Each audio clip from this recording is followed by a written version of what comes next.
بسم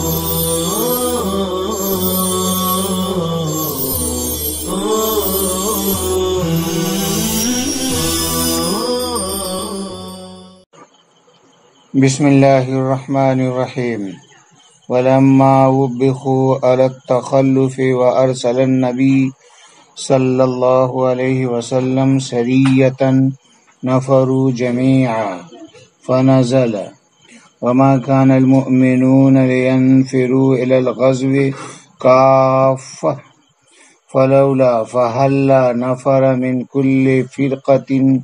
قبيلة منهم طائفة جماعة ومكث الباقون ليتفقهوا أي الماكثون في الدين ولينذروا قومهم إذا رجعوا إليهم من الغزو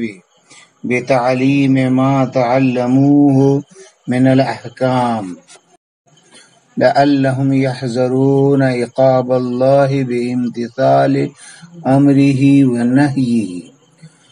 قال ابن عباس فهذه مخصوصة بالسرايا والتي قبلها بالنهي عن التخلف أحد فيما إذا خرج النبي صلی اللہ علیہ وسلم. عبارت کے بعد لغات دیکھیے. لما وبخوا، وبخ یوبخ توبیخ باب تفعیل سے، ملامت کرنا، اظہار ناراضگی کرنا. سریہ فوج کی ٹکڑی کو کہتے ہیں، فوجی دستہ. 100 سے 500 تک والے فوج کو سریہ کہتے ہیں، اور 500 سے زیادہ 800 تک منصر کہلاتا ہے، اور اس کے بعد 4000 تک جیش کہلاتا ہے. اس سے زیادہ کو جحفل کہتے ہیں. یہاں وہ فوجی دستہ مراد ہے جس میں آپ خود ساتھ نہ ہوں. آگے لینفرو، یہ ضرب سے ہے، نفرن و نفورن، کوچ کرنا،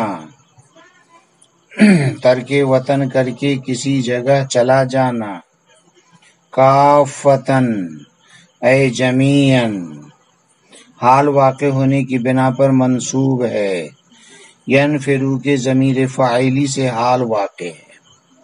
فرقتن بڑی جماعت کو کہتے ہیں. طائفہ چھوٹی جماعت کو کہتے ہیں. لیتفقہوا، یہ باب تفاعل سے ہے، علمی مہارت حاصل کرنا. خاص شریعت اسلامی اور اصول دین کا تفصیلی علم حاصل کرنا فقہ کہلاتا ہے. یحذرون، سمع سے حذیرہ یحذر حذرن، بچنا، پرہیز کرنا، ڈرنا. آگے ترجمہ دیکھیے.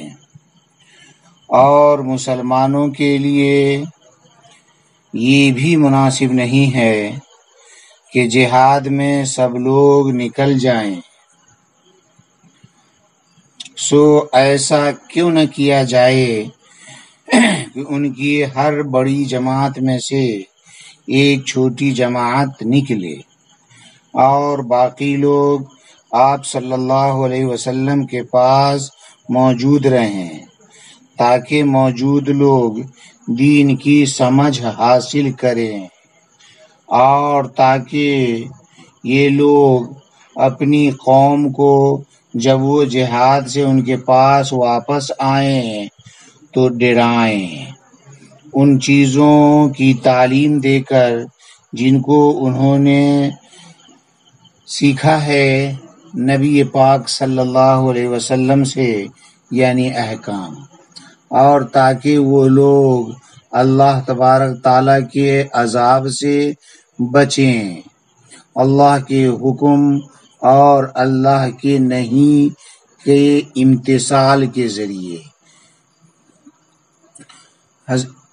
حضرت ابن عباس رضی اللہ تعالیٰ عنہ نے فرمایا کہ یہ آیت مخصوص ہے سرایا کے ساتھ، اور جو اس سے قبل گزری ہے وہ ہر ایک کے تخلف سے ممانعت کے ساتھ اس صورت میں جبکہ نبی پاک صلی اللہ علیہ وسلم خود بھی جہاد میں نکلے ہوں۔ آیت کریمہ کا ماقبل سے ربط دیکھیے۔ اس سورہ توبہ میں اکثر مضامین غزوہ تبوک سے متعلق تھے، جس غزوہ میں آپ صلی اللہ علیہ وسلم نے تمام لوگوں کو شریک ہونے کا حکم دیا تھا، جس کی خلاف ورزی کسی صحیح عذر کے بغیر بالکل جائز نہ تھی۔ جو لوگ بلا عذر تخلف اختیار کرنے والے تھے ان میں اکثر منافقین تھے، جن کے احوال شنیعہ ما قبل میں مذکور ہوئے، اور اسی تخلف میں کچھ مومنین مخلصین بھی تھے جو کسی طرح کا عذر نہ ہونے کے باوجود محض سستی اور کاہلی کی بنا پر تبوک میں شریک ہونے سے رہ گئے تھے۔ پھر وہ نادم اور تائب ہوئے، اللہ نے ان کی توبہ قبول فرمائی۔ ان سب باتوں سے یہ سمجھا جا سکتا تھا کہ ہر جہاد میں تمام مسلمانوں کو نکلنا فرض اور تخلف حرام ہے، جبکہ حکم شرعی ایسا نہیں ہے، بلکہ جہاد صرف 2 صورتوں میں فرض ہے جس میں تخلف درست نہیں ہے بلکہ حرام ہے۔ نمبر 1، اگر جہاد میں شریک ہونے والی جماعت دشمنوں کے مقابلے میں کافی نہ ہو بلکہ مغلوب ہونے لگے تو آس پاس کے مسلمانوں پر ان کی تقویت کے لیے نکلنا اور جہاد میں شریک ہونا فرض ہو جاتا ہے، اور اگر وہ بھی کافی نہ ہو تو ان کے متصل جو مسلمان ہیں ان پر بھی خروج فرض ہو جاتا ہے، ثم فثم، یہاں تک کہ سارے عالم کے مسلمانوں پر خروج فرض عین ہو جاتا ہے اور تخلف حرام ہو جاتا ہے۔ نمبر 2، اگر جہاد میں شریک ہونے کے واسطے مسلمانوں کا امیر نفیر عام کا اعلان کرے تو اس صورت میں بھی خروج سب مسلمانوں کے لیے فرض عین ہو جاتا ہے، باقی صورتوں میں فرض کفایہ رہتا ہے، جس کا مطلب یہ ہے کہ مسلمانوں کی کچھ جماعت جو جہاد کے لیے کافی ہو وہ جہاد میں مشغول رہے تو باقی مسلمان بھی اس فرض سے سبکدوش ہو جائیں گے۔ آگے کی آیت میں اسی حکم کو واضح کیا جا رہا ہے کہ وہ جو تمام مسلمانوں کو شریک ہونا غزوہ تبوک میں ضروری تھا، آپ صلی اللہ علیہ وسلم کے نفیر عام کا حکم دینے کی وجہ سے تھا، باقی عام حالات میں سب کا جہاد میں نکلنا فرض نہیں ہے، کیونکہ جہاد کی طرح اسلام اور مسلمانوں کے دیگر اجتماعی مسائل بھی ہیں جو جہاد ہی کی طرح فرض کفایہ ہے۔ اسی فرض کفایہ کے سلسلے میں ایک اہم کام دینی تعلیم بھی ہے۔ اگلی آیت کریمہ میں اسی فرضیت کو خصوصی طور پر ذکر کیا گیا ہے کہ جہاد جیسے اہم فرض میں بھی اس فرض کو چھوڑنا نہیں ہے بلکہ اس کو بھی بجا لانا ضروری ہے، جس کی صورت یہ ہے کہ ہر بڑی جماعت میں سے ایک چھوٹی جماعت نکلے اور باقی لوگ علم دین حاصل کریں، پھر علم دین حاصل کر کے جہاد میں جانے والے اور دوسرے لوگوں کو علم دین سکھائیں۔ نیز نبی پاک صلی اللہ علیہ وسلم غزوہ تبوک سے واپسی پر ایک وعظ میں منافقین کے عیوب کا پردہ بڑے زور دے کر فاش کیا اور ان کی مذمت فرمائی۔ حضرات صحابہ رضوان اللہ تعالی علیہم اجمعین اس وعظ کو سن کر سہم گئے اور یہ عزم کیا کہ ہم کبھی بھی تخلف نہیں کریں گے، حتیٰ کہ ہر سریہ میں بھی شرکت کریں گے۔ پھر جب آپ صلی اللہ علیہ وسلم مدینہ تشریف لائے اور سرایہ بھیجنے کا موقع آیا تو تمام صحابہ کرام رضوان اللہ تعالی علیہم اجمعین اپنے عہد کے مطابق نکل پڑے، حتیٰ کہ نبی پاک صلی اللہ علیہ وسلم کو تنہا مدینہ میں چھوڑ گئے۔ اسی موقع پر یہ آیت کریمہ نازل ہوئی۔ اس واقعے کی روشنی میں اگلی آیت کا مفہوم یہ ہے کہ مومنوں کے لیے یہ مناسب نہ تھا کہ سب کے سب جہاد میں شریک ہونے کے واسطے چل پڑیں اور نبی پاک صلی اللہ علیہ وسلم کو تنہا چھوڑ دیں، بلکہ ضروری ہے کہ دو حصوں میں بٹ جائیں، ایک حصہ اور ٹکڑا رسول پاک صلی اللہ علیہ وسلم کے ساتھ رہے اور دوسرا ٹکڑا جہاد کے لیے نکلے، کہ یہی وقت کا تقاضا ہے۔ رسول پاک صلی اللہ علیہ وسلم کے پاس رہنے والے لوگ آپ سے علم اور فقہ فی الدین حاصل کریں، اس لیے کہ یہ احکام شریعہ کے نزول کا زمانہ ہے، چنانچہ نئے نئے احکام نازل ہو رہے ہیں، تو جب صحابہ کا ایک ٹکڑا آپ کے پاس رہے گا تو ان احکام کو محفوظ کر کے اور یاد کر کے ان لوگوں تک پہنچائے گا جو آپ کے پاس نہیں رہے ہیں بلکہ جہاد کے لیے چلے گئے ہیں۔ مفسر علام نے لما وبخوا علی التخلف سے نفروا جمیعا تک اگلی آیت وما کان المؤمنون لینفروا کافۃ کا وجہ نزول بیان فرمایا ہے، جس میں یہ بیان کیا گیا ہے کہ تمام مسلمانوں کو بیک وقت جہاد کے واسطے نکل کھڑے ہونا بالکل مناسب نہیں ہے، کیونکہ اس سے اسلام اور مسلمانوں کی دوسری ضروریات متاثر ہوں گی۔ آگے فرمایا گیا فلولا نفر من کل فرقۃ، اس سے ایک بہترین صورت کی تجویز مقصود ہے کہ مسلمانوں کی جماعت دو حصوں میں بٹ جائے، ایک حصہ جہاد میں جائے اور دوسرا حصہ مدینہ ہی میں آپ کے ہمراہ رہے اور آپ سے علم دین حاصل کرے، دین کی سمجھ بوجھ حاصل کرے، اور جب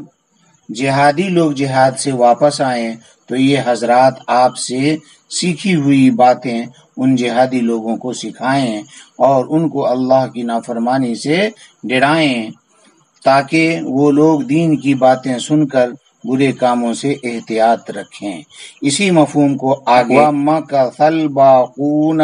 لِيَتَفَقَّهُوا میں بیان فرمایا گیا ہے۔ پھر یہاں یہ بات قابل غور ہے، اللہ تبارک تعالیٰ نے لِيَتَعَلَّمُوا کے بجائے لِيَتَفَقَّهُوا فرمایا۔ اس میں اس بات پر تنبیہ ہے کہ فقط علم دین کا پڑھ لینا کافی نہیں ہے، بلکہ اس کی سمجھ پیدا کرنا بھی بے حد ضروری ہے، اور باب تفاعل کا استعمال کیا جانا شاید اس لیے ہے کہ اس بات پر تنبیہ ہو جائے کہ دین کی سمجھ بوجھ پیدا کرنے میں پوری محنت و مشقت اٹھا کر مہارت حاصل کریں، اور یہ بھی واضح رہے کہ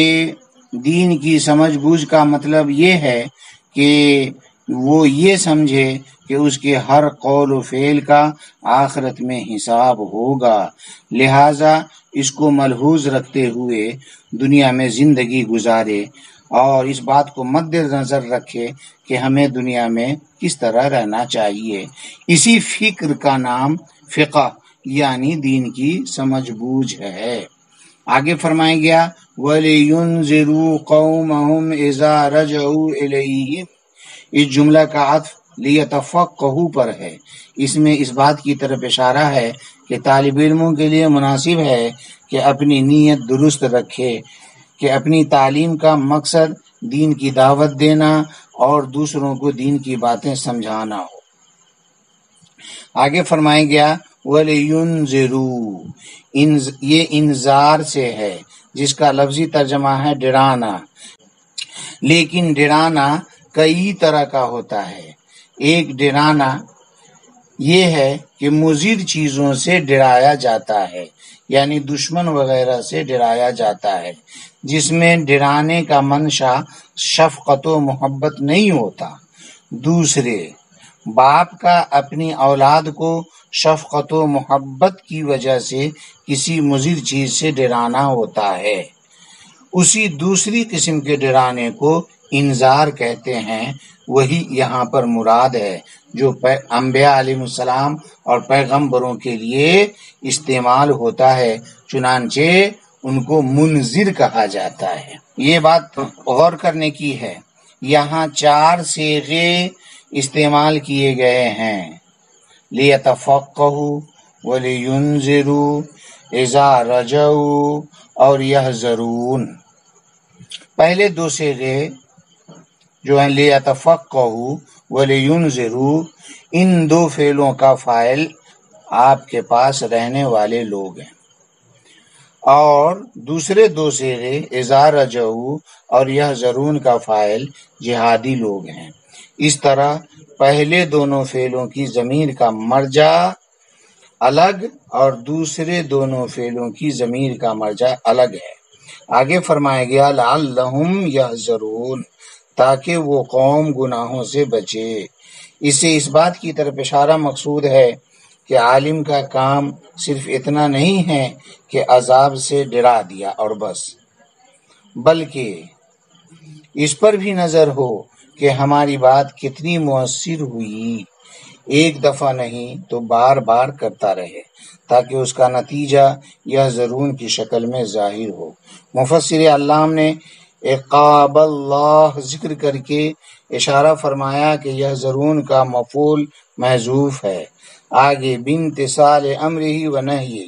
فرما کر احتیاط کرنے کی صورت بتائی گئی ہے۔ آگے مفسر علام نے فرمایا قال ابن عباس فہذہ مخصوصۃ بالسرایا والتي قبلها بالنہی عن تخلف احد فیما اذا خرج النبی صلی اللہ علیہ وسلم، کہ اس آیت کریمہ میں جو حکم بیان کیا گیا ہے وہ سریہ کے بارے میں ہے، اور اس سے قبل والی دونوں آیت کا حکم اس صورت پر محمول ہے جبکہ آپ خود بھی غزوے میں نکل رہے ہوں، کہ اب کسی کا تخلف عن الجہاد درست نہیں۔ اس عبارت کا مقصد اس آیت کریمہ یعنی وما کان المؤمنون اور ما قبل والی دونوں آیت کریمہ یعنی ما کان لأہل المدینہ آخر تک کے درمیان تعارض کو دفع کرنا ہے۔ حاصل یہ ہے کہ پہلی دونوں آیتوں میں تخلف عن الجہاد سے ممانعت ہے، وہ اس صورت میں ہے جبکہ آپ خود بھی شریک جہاد ہوں، تو اس صورت میں چونکہ آپ بھی موجود ہوں گے تو سارے لوگ نئے نازل ہونے والے احکام آپ سے سیکھیں گے، تو اس جہاد میں عدم شرکت اور تخلف کی کوئی وجہ باقی نہیں رہے گی۔ اور دوسری آیت یعنی وما کان المؤمنون میں حکم ہے کہ لوگ 2 ٹکڑوں میں تقسیم ہو جائیں، ایک ٹکڑا جہاد میں جائے، دوسرا ٹکڑا آپ کے پاس رہ کر دین کی سمجھ حاصل کریں۔ یہ اس صورت پر محمول ہے کہ جب آپ سریہ روانہ کریں جس میں آپ شریک نہ رہیں، کیونکہ سریہ تو اسی کو کہتے ہیں جس میں آپ شریک نہ ہوں، اور آپ جس میں شریک ہوں اس کو سریہ نہیں کہتے ہیں بلکہ غزوہ کہتے ہیں۔ وآخر دعواہم ان الحمد للہ رب العالمین۔